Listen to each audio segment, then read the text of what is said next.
You ever wake up thinking the worst part of your day is going to be cold coffee, and then by breakfast you're smack in the middle of a military standoff with your HOA? Yeah, that happened to me. The first warning should have been the jackhammers going off at 5:47 a.m. on a Tuesday, echoing through my house like the world's rudest alarm clock. I was in my garage, still half asleep, Pentagon badge dangling from my belt when Margaret Sterling, yeah, that Margaret Queen of HOA tyrants, comes marching up my driveway with a construction crew in tow. Not two guys and a truck. I'm talking 12 dudes, enough equipment to pave a highway, and more attitude than a championship tennis team after losing finals. Margaret's 56, looks like she's been training for Wimbledon since '82, and that morning she's wearing this cream blazer I'm pretty sure cost more than my first car. Hair sprayed so hard it could survive a hurricane. That steel stare of hers zeroed in on me like I'm just another HOA violation waiting to happen. Behind her crew's unloading green paint floodlights and no-joke tennis net posts.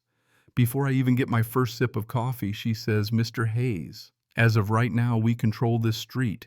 Your private road's being converted to Sterling Community Tennis Courts. Construction starts immediately." I barely got out of what the hell before one of her guys dumps a gallon of paint on my brand new $45,000 driveway. Yeah, the one I just had resurfaced. Next thing I know, another guy's rolling out lines with a giant stencil, and a third's drilling holes for the net posts. I kept my cool barely. "You're destroying my property," I said, voice even, but my heart pounding. Margaret steps in close, perfume cloud practically burning my eyes, and gives me that look cold as winter in Michigan. "Wrong, Mr. Hayes. Emergency Provision 31A passed last night at 11:47 p.m. We own all private roads now for community enhancement. Didn't make the meeting too bad. Maybe you should prioritize your neighborhood over whatever little job you have." She scheduled that vote while I was locked in a 12-hour shift at the Pentagon overseeing defense comms. Couldn't leave if my house was on fire, and she knew it. So I told her to get off my property before I called the cops, pulled out my phone, and she actually laughed at me. "Oh, please, Jackson, call them." My brother-in-law, Judge Harrison Sterling, signed all the permits at 5:00 a.m. this morning. Maybe I should call your supervisor at that defense contractor, let them know about your anger issues. I'm sure they'd love to hear you threaten a grandmother. Now, honest question. Someone shows up, starts turning your driveway into a tennis court at dawn. What do? Lawyer up or call in favors from the Pentagon? Let me know below.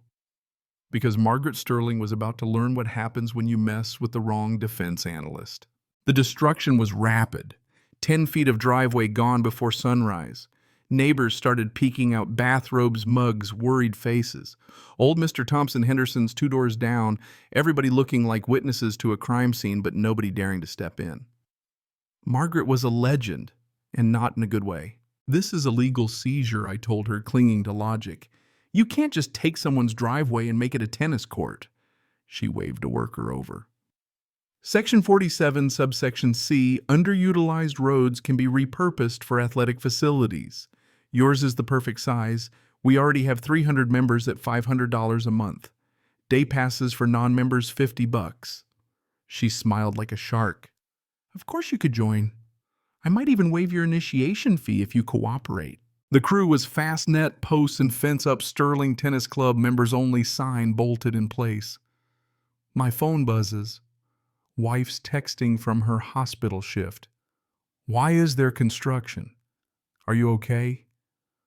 Before I can answer, Margaret snatches my phone type, some PR nonsense to Rebecca, then threatens to destroy my wife's career with fake complaints if we push back. That's when I saw red, but I held it together. Revenge, I reminded myself, is best served with documentation and a side of federal law.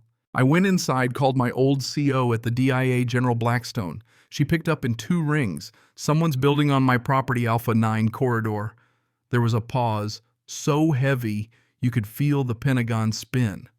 "Who authorized it?" she asked, voice pure steel. "HOA president trying to build tennis courts." Next thing I know, I'm told my driveway sits above $73 million in fiber optic cables. 60% of our missile defense comms run right underneath. If they damage those, it's not property crime, it's domestic terrorism under the Patriot Act. Document everything. Don't let them dig, she ordered. I'm sending a team. Pulled out my deed, the fine print, perpetual defense priority easement.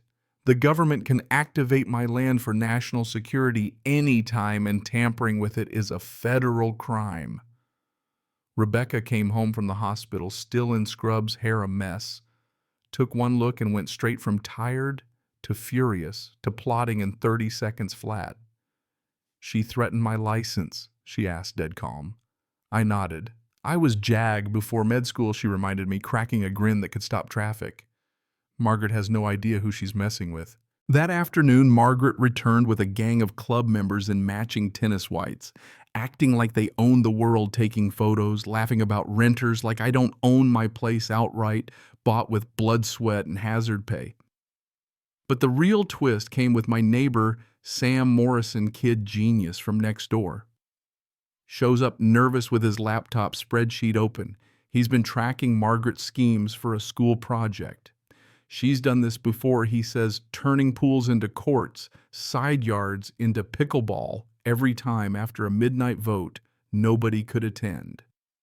And the kicker, Sportslex Construction, is her husband's company, the permits signed by her brother-in-law, the judge, and she's pocketed $2.3 million in stolen property, kicking back money to the Caymans. Sam's family was probably next. You willing to share this with federal investigators, I asked. His eyes nearly popped out, but he nodded. It stopped being an HOA thing when she built on defense infrastructure. That night I didn't sleep. Floodlights blazed in the window. Margaret and her goons installed concert-grade speakers at 3 a.m., crushed Rebecca's roses, and bragged ESPN was coming for a tournament. Your property values are about to skyrocket, she said, deadpan. Called Blackstone again. They're digging 4 feet, I said. Cables are at 5. Activating emergency protocol 7, she replied. That's military for all hell's about to break loose. Next morning, 48 hours in the circus hit a new level. Luxury bus drops off kids in tennis uniforms, food trucks, ESPN cameras, a whole merch tent, crowd of 300 people all watching teenagers play on my stolen driveway. Margaret announcing matches like it's Wimbledon. I made coffee, put on my army dress uniform, the medals still shine after all these years. Time to remind folks what federal property means. At 9:30, the sound of helicopters shook the trees. 3 Blackhawks in formation, blowing over food tents and turning Margaret's hair into a silver tornado. Colonel Stone, 6'4", walks out of a striker with a face like, "Don't mess with me," backed by a platoon of engineers. This is restricted federal property. You have 5 minutes to evacuate. Margaret tried to hold her ground, shouting private property, but her lawyer brother-in-law, watching by phone, promptly ghosted her when he realized it was a federal case. The Army scanned the court, found the cables confirmed damage, 30 to 40% capacity loss, $14 million to fix. That's 17 counts of damaging defense infrastructure, 340 years prison if you're lucky, Colonel Stone told her. Crowd turned ugly, club members screaming about lost money, teenagers realizing they'd been duped, ESPN reporter giddy at the spectacle. Then the FBI rolled up 3 black SUVs, Agent Crawford leading the charge, handcuffing Margaret for wire fraud, racketeering, and about everything else you could imagine.